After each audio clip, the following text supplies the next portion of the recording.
19 जून से गुप्त नवरात्रि आरंभ हो रहे हैं। साल में 4 नवरात्रि आते हैं, माघ, चैत्र, आषाढ़ और आश्विन। इनमें से माघ और आषाढ़ में आने वाले नवरात्र को गुप्त नवरात्रि कहते हैं। गुप्त नवरात्रि में 10 महाविद्याओं की पूजा का विधान है।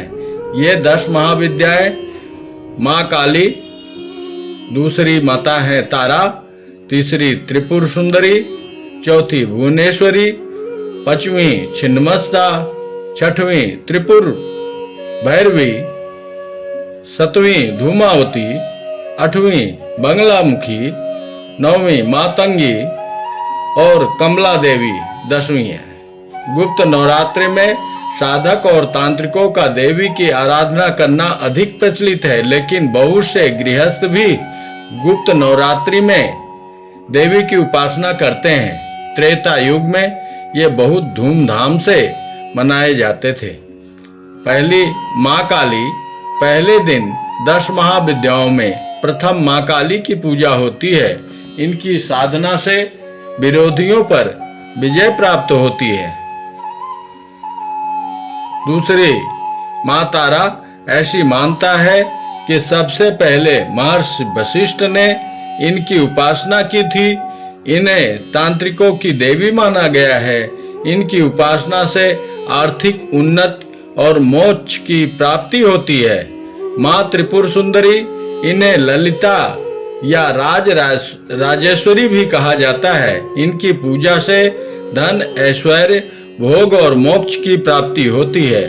माँ भुवनेश्वरी, इनकी साधना से संतान सुख की प्राप्ति होती है। माँ छिन्नमस्ता, इनकी साधना से सभी चिंताएं दूर होती हैं और समस्त कामनाएं पूरी होती हैं। माँ त्रिपुर भैरवी, इनकी उपासना से जीवन सभी बंधनों से मुक्त हो जाता है। माँ धूमावती, इनकी आराधना से सभी संकट दूर होते हैं। इनकी पूजा विवाहित स्त्रियां नहीं करती। माँ बंगलामुखी, इनकी उपासना से भय से मुक्ति मिलती है और वाक सिद्धि प्राप्त होती है। माँ मातंगी, इनकी उपासना करने से गृहस्थ जीवन में खुशहाली आती है और परस्पर प्रेम बढ़ता है। माँ कमला, इनकी आराधना से धन और संतान की प्राप्ति होती है। गुप्त नवरात्रि की महिमा को जन जन तक ऋषि श्रृंगी ने पहुंचाया था।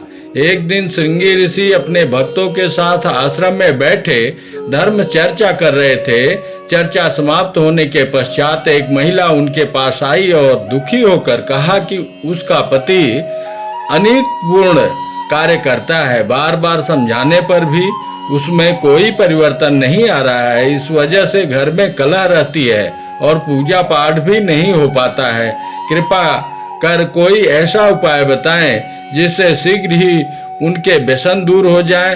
तब ऋषि श्रृंगी ने उस महिला को गुप्त नवरात्रि की महिमा बताते हुए 10 महाविद्याओं की उपासना करने को कहा और कहा कि उपासना शीघ्र फलदायी है, इससे उसे अवश्य लाभ होगा। तभी से गृहस्थ लोगों में भी गुप्त नवरात्रि प्रचलित है। इस नवरात्रि की साधना को गुप्त रखा जाता है, इसलिए भी इसे गुप्त नवरात्रि कहा जाता है। जय माता दी।